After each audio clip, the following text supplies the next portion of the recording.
Public opinion is obviously a subject of very high interest in a democracy.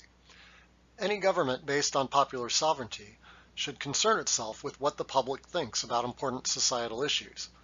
But how do we assess what the public's opinion actually is? This is something that we've gotten much better at measuring in recent decades than in earlier eras of our history. The invention of the modern public opinion poll, also commonly known as the survey, has transformed the way we understand public opinion.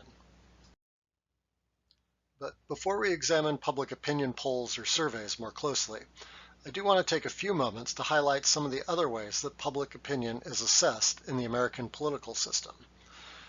Decision makers utilize a variety of informal measures that are sometimes as important, if not more important, than survey data in guiding political decisions.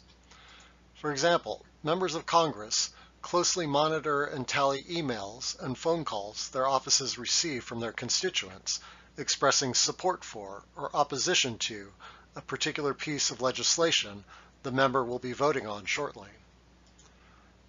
Administrative decision makers in the bureaucracy request comment letters from the public on proposed rules for carrying out legislation. For example, when the United States Department of Agriculture was designing rules about organic labeling standards to carry out the Organic Foods Production Act in the 1990s, the department originally drafted a rule that would have allowed irradiated and genetically modified foods to be sold as organic products. But during the public comment period, over 250,000 letters from concerned citizens came in urging the department to change the rule so that irradiated and genetically modified foods could not be labeled as organic. This was the biggest public response the Agriculture Department had ever received over a proposed rule, and they altered the final rule in line with the opinion of the public as expressed in those comment letters. Protests can also have a substantial impact on how decision makers assess public opinion. The photo on this slide is of protesters at a town hall meeting by Republican Congressman Tom MacArthur in early 2017, as he and fellow Republicans attempted to repeal the Affordable Care Act. This protest and many others like them were an early sign of public mobilization against the Republicans' health policy agenda and contributed to the defeat of Obamacare repeal later in the year. What all these informal measures mentioned in this slide do is they provide decision makers with a gauge on the intensity of public opinion on a particular issue. Generally speaking, if you as a citizen are fired up enough about something to contact your member of Congress, or write a letter to an executive branch agency, or engage in a protest, that probably means you have a very strong opinion about the issue you're speaking up on. And if you care that much about an issue, you'll likely base your vote on how your representatives acted in regards to that issue. So politicians take signs of intensely held public opinions very seriously. While the informal measures we just covered are critically important for understanding certain elements of public opinion, the primary measure we use today to assess how the public views a particular issue or candidate is the public opinion poll, or survey. As your book describes, modern public opinion polling was created by George Gallup back in the 1930s. While informal surveys had been around for a long time, Gallup's innovation was to apply the principles of inferential statistics to the measurement of public opinion. I don't know how many of you have taken a stats class yet, but inferential statistics basically boils down to drawing conclusions, also known as inferences, about a whole population by surveying a relatively small sample of that population. For these statistical methods to be valid and yield accurate results, the key is that the sample has to be representative of the population as a whole. The best way to do this is through a random sampling method, in which each member of the population has an equal chance of being included in the sample. This is a little bit counterintuitive. How, for instance, if we wanted to know who's going to win a presidential election in which 140 million people are likely to cast ballots, how can we possibly estimate the candidate's likely percentage of the vote simply by asking a sample of 1,000 voters, which is about how many people are generally included in such surveys? At a gut level, that doesn't seem to make much sense. But let me try a couple analogies to help make sense of this. Imagine I pour out an impossibly massive jar of coins. Let's imagine it contains 1,000,000 coins. And I want you to tell me how many times heads would come up if you flipped each of those 1,000,000 coins one time. Now you could flip every one of those 1,000,000 coins and tally up the results. That would be incredibly time consuming. So instead, maybe you decide to flip 100 of these coins. Your results might be something like 52 heads and 48 tails. You could then infer that the likelihood of each coin flip coming up heads is 52%, plus or minus a certain margin of error. Depending upon how precise you need to be, this might be a sufficient answer. If you wanted to narrow down the error range a bit more, you might flip 1,000 coins instead of 100. That should give you a large enough sample of coin flips to make a pretty accurate conclusion about the likelihood of heads for your entire population of coins. The key here is that drawing conclusions about that whole stack of 1,000,000 coins from a relatively small sample is valid because the coins in the sample that you tossed are representative of the whole population of coins.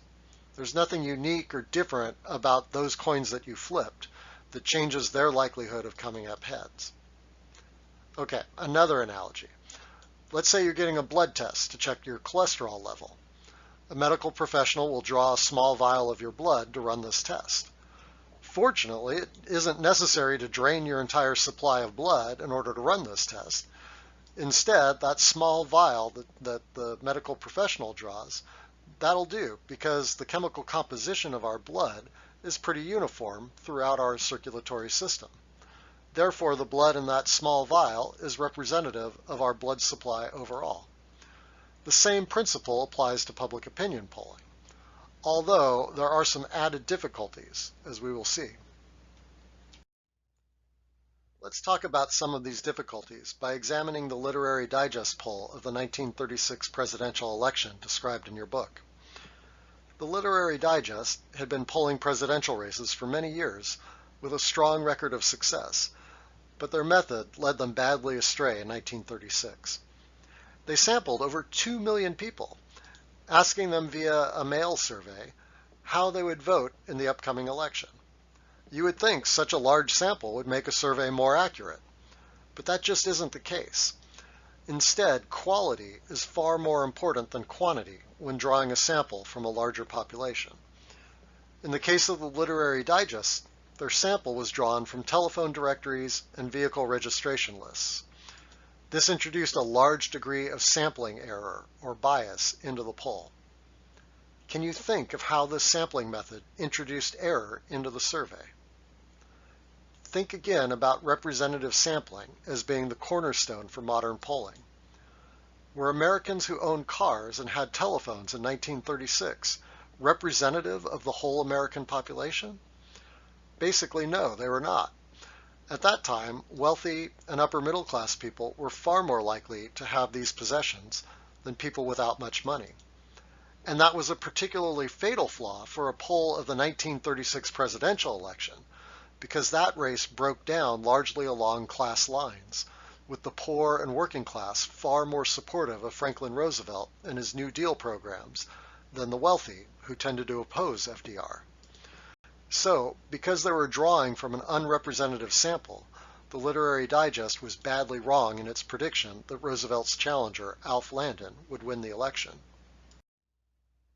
But public opinion polls face challenges even beyond potential sources of sampling error. One of the big challenges that has become something of a crisis in recent years is the problem of non-response bias. Basically, this gets at the fact that no matter how much good, diligent work pollsters do to draw good, representative samples, they can't force the people included in those samples to participate in the survey. And this problem is starting to reach epic proportions. As this figure from the Pew Research Center shows, back in the late 1990s, the response rate for telephone surveys was 36%, meaning 36 out of every 100 people chosen in a sample actually responded to the survey. 36% isn't great. It still presents problems. But those problems are nothing compared with recent years in the cell phone era, in which only 9% respond to surveys. That's the response rate for all public opinion surveys in general. Response rates for election surveys are even worse. polling organizations surveying about the 2018 congressional elections are encountering response rates between 1% and 5%. So what's the issue here? The problem lies if there are important differences between the folks who respond to surveys and the folks who don't. In election polling, for instance, are Democrats more likely to respond than Republicans? Are women more likely to respond than men? Are older people more likely to respond than young adults? If any of these things are true, and they often are, then the results of the survey will be biased and likely inaccurate. Pollsters try to solve this problem by weighting their samples. For instance, if they only get half as many young people to respond relative to their proportion in the sample, the pollster will give extra weight to the opinions of those young people who actually responded to the survey. But this is tricky because it means the pollster has to make certain assumptions that may not be true. For instance, that 18 to 29-year-olds who respond to public opinion surveys have basically the same opinions as 18 to 29-year-olds who don't respond to surveys. The lower the response rate goes, the more pollsters have to engage in these tricky adjustments that may or may not be sound. Let me show you how this works with an actual election poll. Here we have a poll of a congressional election, Texas's 23rd district in the House of Representatives for the 2018 election. The New York Times teamed up with Siena College to poll this race to see which candidate was likely to win. They drew a sample of the district using voter registration files. That's a very good practice if the population you're interested in is the voting public. From that sample, they spoke with 488 people. But they had to call nearly 39,000 people to reach 488 people willing to take the survey, a response rate of just over 1%. That's a huge challenge for getting a reliable result. As we dig down even deeper into the survey, we see additional problem areas. As the pollsters themselves describe in the text, people who respond to surveys are almost always too old, too white, too educated, and too politically engaged to accurately represent everyone. We can see this, for example, in the fact that only 5% of the people who responded to the survey were between the ages of 18 to 29, even though they made up 9% of the sample drawn by the pollsters. And non-white respondents accounted for 40% of the completed surveys, even though they were 50% of the original sample. This is a problem because young people and non-whites are politically distinct from the population as a whole. For instance, they tend to be more likely to vote for Democratic candidates. As the pollsters explain at the bottom of this figure, they compensate by giving more weight to the respondents from underrepresented groups. That's an appropriate strategy, but it's not without risks. For instance, look at the 18 to 29-year-old category again. Under the column labeled Interviewed, we see that the pollsters spoke with 22 individuals in that age grouping. Those 22 people essentially have to act as stand-ins for how young people throughout this congressional district intend to vote. That's problematic when you have such a small subgroup. What if by chance those 22 young people just happen to be more Republican-leaning than that age group generally is? If that's the case, then giving extra weighting to those 22 people's responses will just amplify the error in the poll. Also, how do we know whether 18 to 29-year-olds were less likely to take part in the survey because they don't like to take surveys, or whether it's because they don't take surveys because they don't intend to vote? In other words, how do we know what the percentage of 18 to 29-year-olds in the electorate will be? The short answer is we don't know. The pollster has to make a best guess based on past voting history. But what if this particular election gets young people particularly fired up to vote? If that's the case, young people's opinions will be underrepresented in this poll, even with additional weighting. None of this is meant as a criticism of this particular poll.